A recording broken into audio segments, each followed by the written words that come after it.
Aujourd'hui, c'est le jour du Seigneur.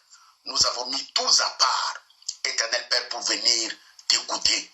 Tu as dit à Moïse, appelle le peuple. Moi, je descendrai au pied de la montagne et je leur parlerai. Père, nous sommes au pied de la montagne. Appelez la radio bien du soir. Laisse que tu descendes, Éternel, que tu nous parles. Ta grâce et ta faveur par le Saint-Esprit. Amen. Mes excuses. Chers amis auditeurs, les dimanches passés, nous avons célébré la Sainte Seine pour la simple raison que nous avons voulu commémorer la mort et la résurrection de Jésus. Pour ainsi dire que nous traversons la période qu'on appelle la période pascale, la période post-résurrection.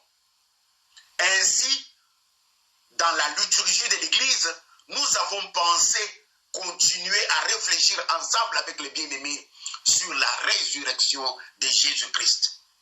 Cela nous pousse à lire un texte dans l'épître de Paul aux Romains, au chapitre 6. Nous lirons le verset 3 jusqu'au verset 5. Je me répète, la méditation de ce matin est tirée du livre de Romains, au chapitre 6, le verset 3 à 5. C'est le texte principal, le texte charnière de ce matin. Je vais faire la lecture. Suivez-moi bien.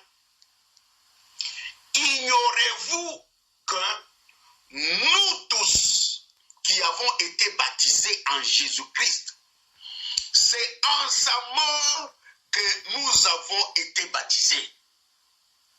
Nous avons donc été ensevelis avec lui par le baptême en sa mort, afin que, comme Christ est ressuscité des morts par la gloire du Père, de même que nous aussi, nous marchions en nouveauté de vie. En effet, si nous sommes devenus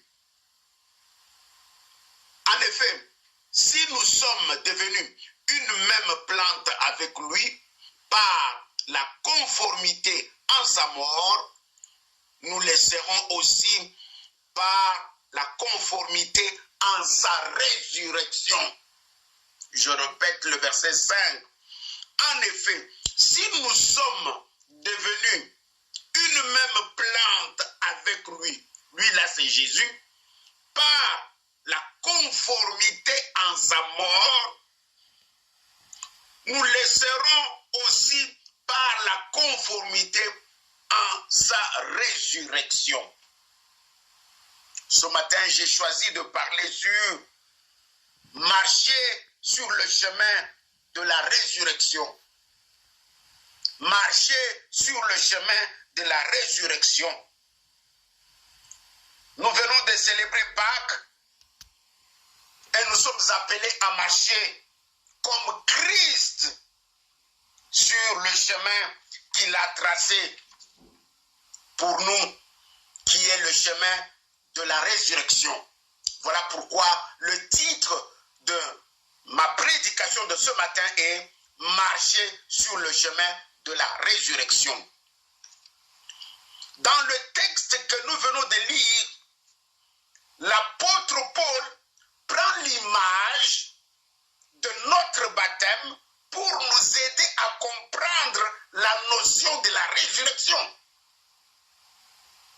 Il dit dans ce texte que nous qui sommes chrétiens, quand on nous baptise, on nous plonge dans l'eau, nous entrons tout entière dans l'eau, cela est synonyme à la mort de Jésus. Une fois être plongé dans l'eau, on nous soulève et nous sortons de l'eau. Cela symbolise la résurrection de Jésus. D'où notre baptême par immersion symbolise la mort et la résurrection de Jésus. Christ est mort, on l'a enterré troisième jour, il est ressuscité avec un nouveau corps. Voilà pourquoi on nous dit que quand nous sommes baptisés, notre vieil homme, nos anciennes œuvres, le moi, le péché reste, et quand on nous soulève, nous avons une nouvelle identité. Nous devons marcher en nouveauté de vie, voulais-je dire. Quelqu'un qui est baptisé réellement, quelqu'un qui a accepté Christ comme sauveur et Seigneur, est passé par les eaux du baptême.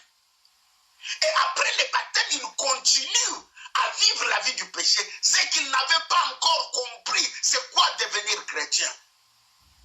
Ce matin, le Seigneur Jésus nous parle au travers de sa parole pour dire que nous devons marcher sur les chemins de la résurrection. Nous qui avons cru en lui, nous qui l'avons accepté comme Seigneur et Sauveur, nous qui avons été baptisés en son nom, nous devons marcher en nouveauté de vie. Marcher sur le chemin de la résurrection. Tout au long de mon exposé, je vais m'attarder sur la signification de qu'est-ce que cela signifie marcher sur le chemin de la résurrection. Qu'est-ce que cela signifie pour toi et pour moi qui sommes enfants de Dieu, qui avons accepté Jésus comme Sauveur et Seigneur? Qu'est-ce que cela signifie marcher sur le chemin de la résurrection? Point 1. Marcher sur le chemin de la résurrection. Le verset même 4 souligne bien dans sa partie B. De même, nous aussi marchons en nouveauté de vie. Nous aussi marchons en nouveauté de vie. Celui qui veut marcher sur les chemins de la résurrection doit marcher en nouveauté de vie. Non, tu ne peux pas me dire que tu es chrétien. Tu marches sur les chemins de Jésus-Christ. Tu marches sur les chemins de la résurrection en ayant encore les œuvres de la chair. C'est que tu es encore loin de comprendre le sens de la mort et de la résurrection de Jésus. Jésus est mort pour que le moi puisse rester dans la tombe et que quand il est ressuscité avec un nouveau corps. De même que toi, par les eaux du baptême,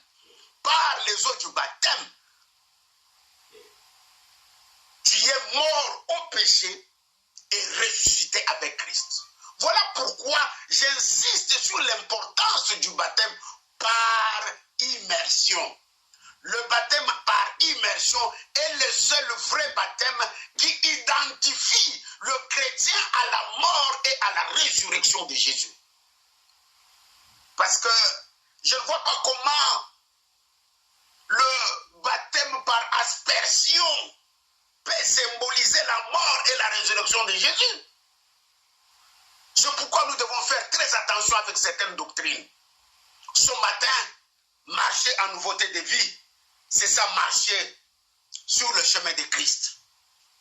Nous appuyons cette pensée avec un texte que nous connaissons tous dans 2 Corinthiens, chapitre 5, verset 17.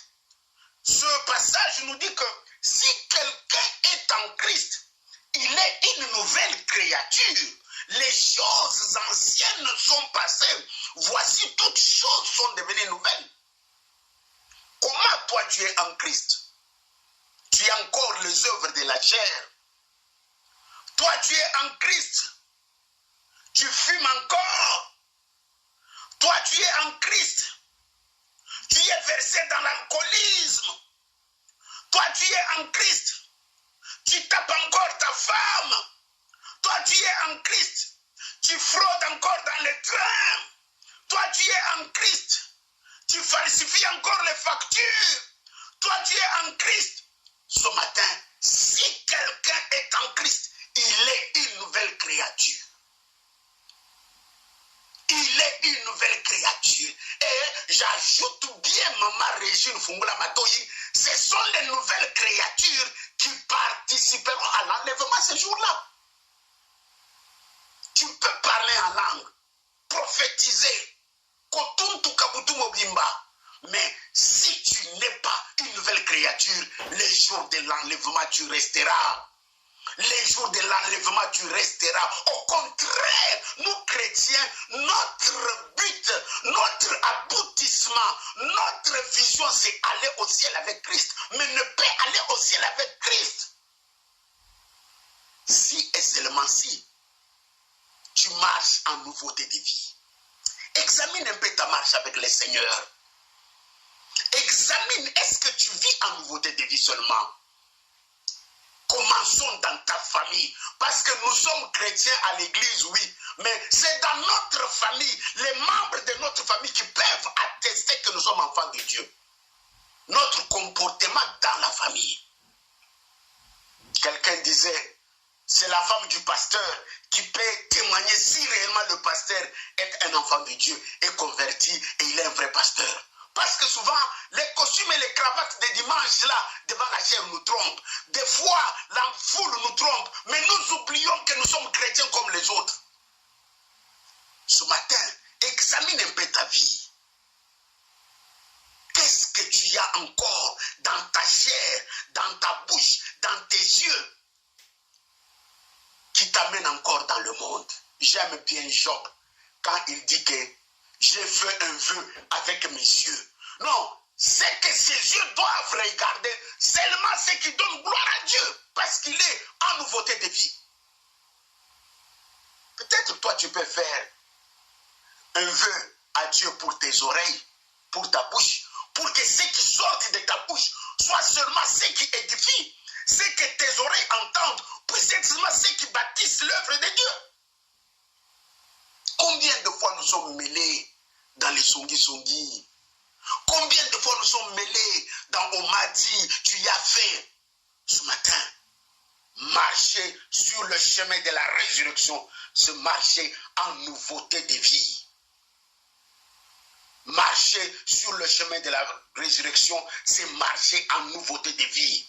Quelqu'un qui marche en nouveauté de vie, il fait mourir le moi, son orgueil tombe. Quelqu'un qui marche en nouveauté de vie, il fait mourir les œuvres de la chair.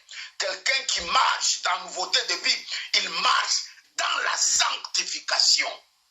Voilà pourquoi Galates 2:20 dit, si je vis, ce n'est pas moi qui vis, mais c'est Christ qui vit sa vie en moi.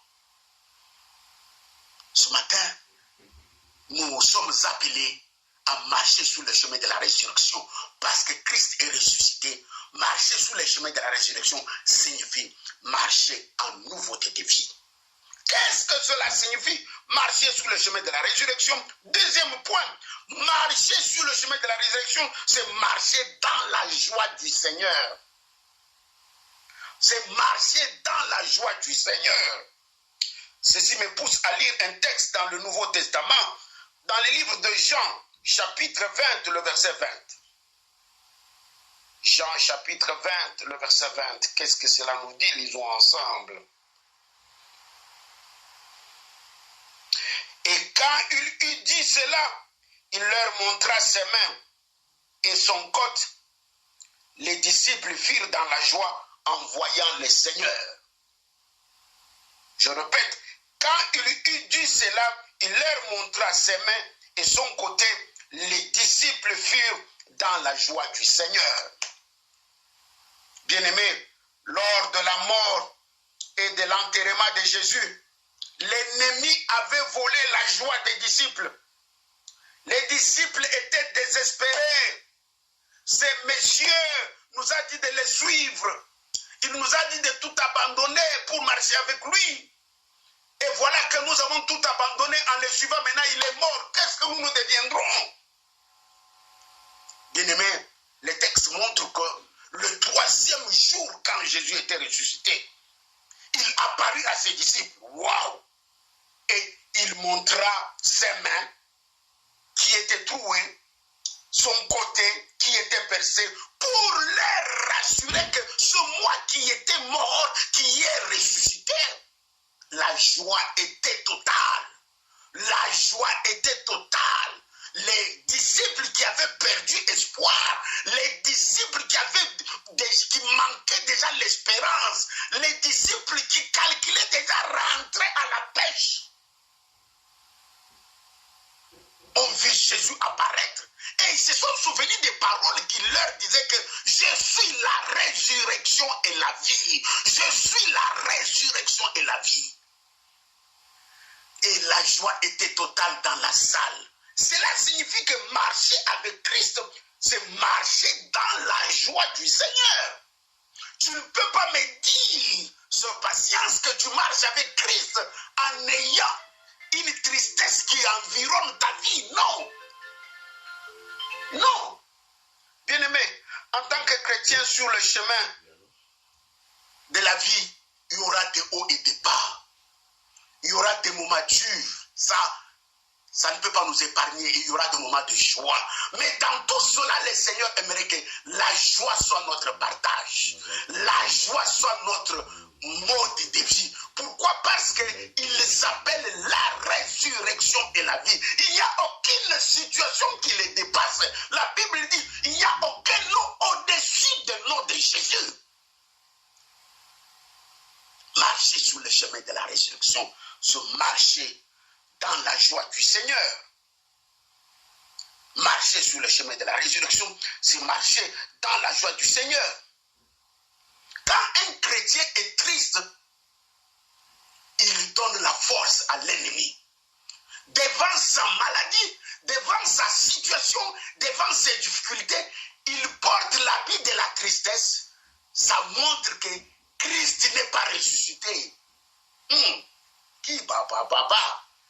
Quand devant la situation difficile que tu traverses, tu prends le chapeau de la tristesse, tu mets sur ton corps. Sache que c'est comme si Christ n'est pas ressuscité pour toi. La résurrection ne signifie rien en toi. Les disciples étaient tristes. Ils se sont enfermés. Mais la Bible dit que quand Jésus est apparu au milieu d'eux, la tristesse a été transformée dans la joie. Parce que celui qui était mort, il est ressuscité. Quel est ce problème que Jésus ne peut pas ressusciter dans ta vie? Quelle est cette situation qui est au-dessus du nom de Jésus? La Bible dit qu'il nous a été donné un seul nom dans les ciels, sur la terre, sous la terre, afin que tous genoux fléchissent et que toute langue confesse que Jésus est Seigneur à la gloire de Dieu le Père. Ce matin, il est question de marcher sur le chemin de la résurrection. Marcher sur le chemin de la résurrection, c'est marcher en nouveauté de vie. Troisième point, qu'est-ce que cela signifie? Marcher sur le chemin de la résurrection. Marcher sur le chemin de la résurrection signifie marcher par la foi et non par la vue. Marcher sur le chemin de la résurrection signifie marcher par la foi et non par la vue. Nous allons appuyer cela avec un texte biblique dans Jean 20 toujours, mais cette fois-ci nous lirons le verset 8. Alors l'autre disciple qui était arrivé le premier au sépulcre entra aussi et il vit et il crut. La pandémie bolanda français bien. Alors l'autre disciple qui était arrivé le premier au sépulcre entra aussi à Cortina sépulcre à Dali Andimi. Pourquoi? Parce que quand il est entré dans le sépulcre, Jésus n'était pas là. Nous sommes dimanche le matin, le jour de la résurrection. La nouvelle circule que le Christ de Nazareth là, qui était enterré est ressuscité. Bon, le bruit dans les quartiers, les gens en parlent.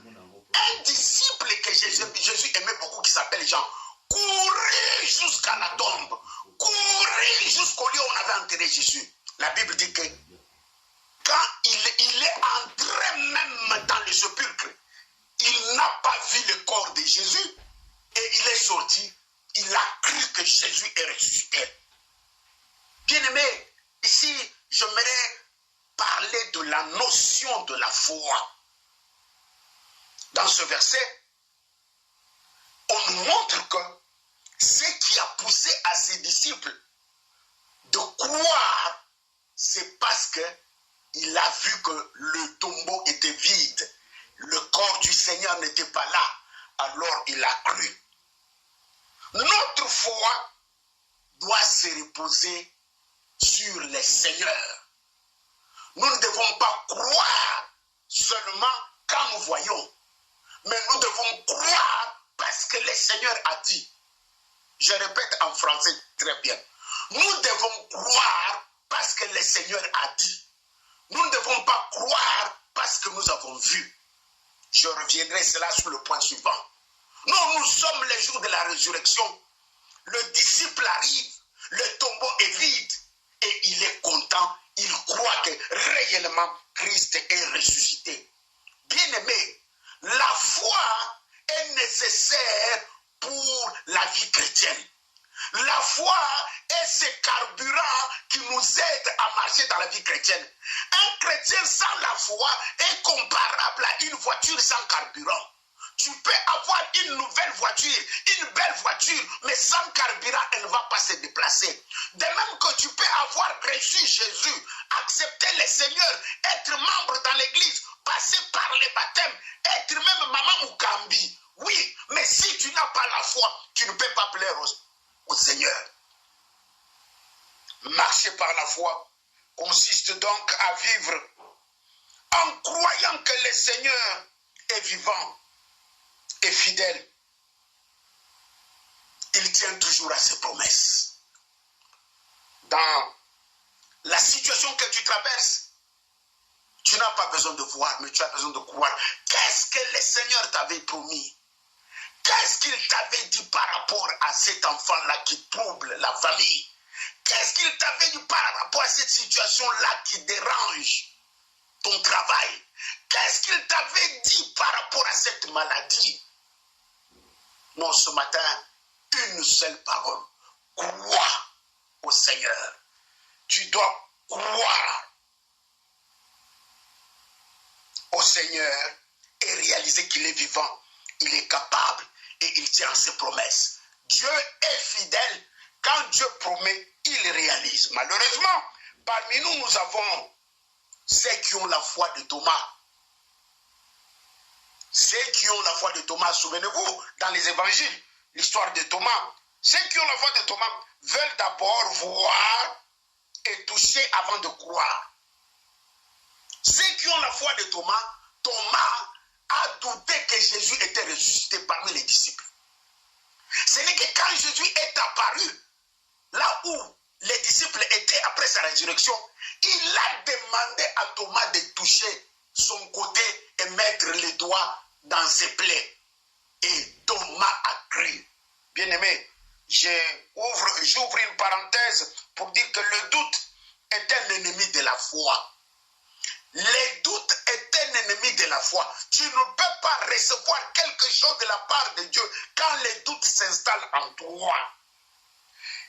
Une fois le doute installé en nous, nous ne pouvons pas recevoir par la prière ce que Dieu nous a promis. Le doute, c'est l'ennemi de la foi. Le doute déstabilise le chrétien. Le doute a amené Moïse à ne pas entrer dans la terre promise. Le doute coûte cher. Ce matin, Dieu veut que sur les chemins de la résurrection, nous marchions par la foi. Nous croyons en ses promesses. Nous continuons à prier pour que cela se réalise.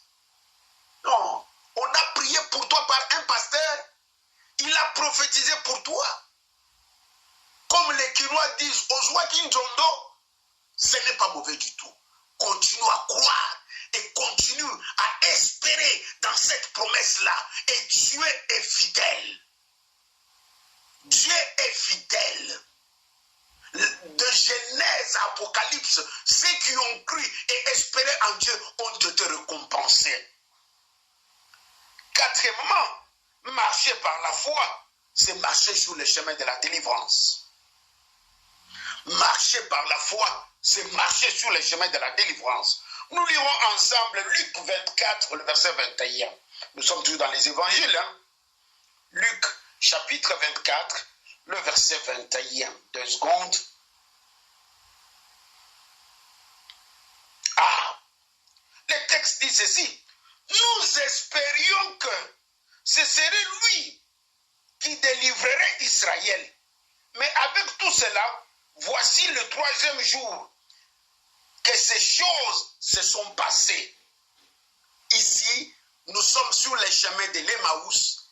Les disciples étaient en train de faire un congossa sur le nom de Jésus. Étaient en train de causer dans l'essence d'un regret. Nous espérions que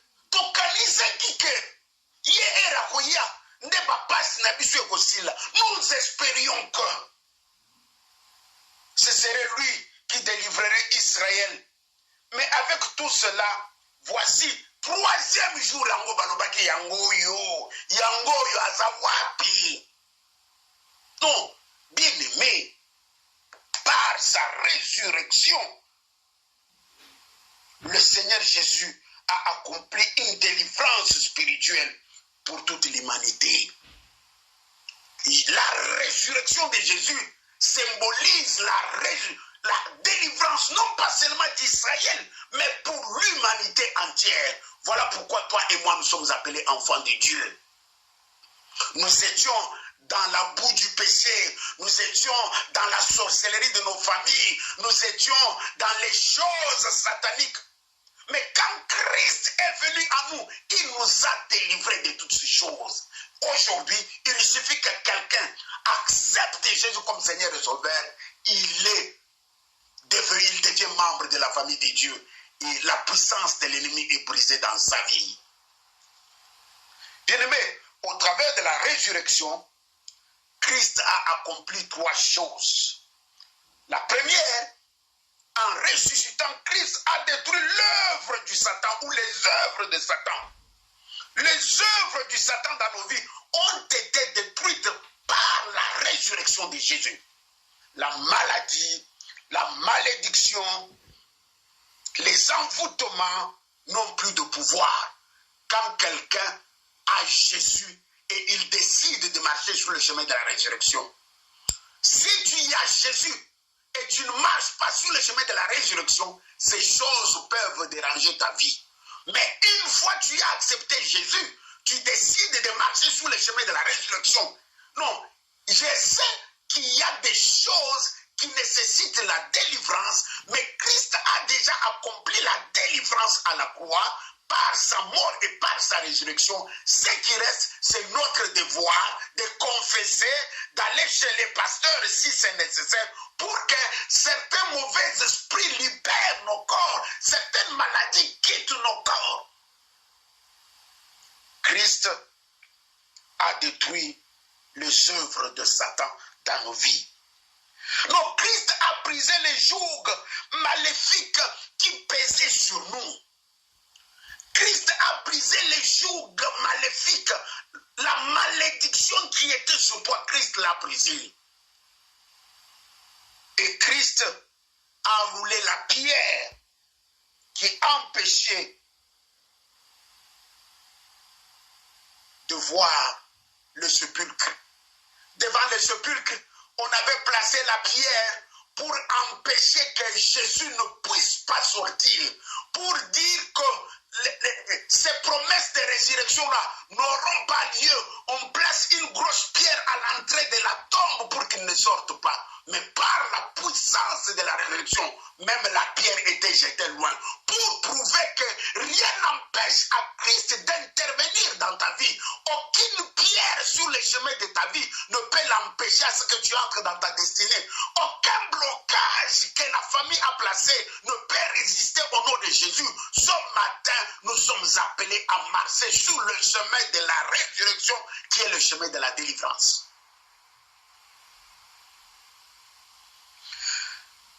Seigneur, merci. Merci pour ta parole. Merci pour ce temps que tu nous as donné de réfléchir. Père, je sais que tout n'est pas fini. mais tu nous donneras une autre opportunité pour continuer. Il était question de marcher sur le chemin de la résurrection, Seigneur. Tu nous as dit, marcher sur le chemin de la résurrection, c'est marcher en nouveauté de vie. C'est marcher dans la joie du Seigneur. C'est marcher par la foi et non par la vue. Et c'est marcher sur le chemin de la délivrance. Je bénis ton Saint-Nom pour l'œuvre expiatoire à la croix. Bénis mon frère, bénis ma soeur. Au nom puissant de Jésus. Amen.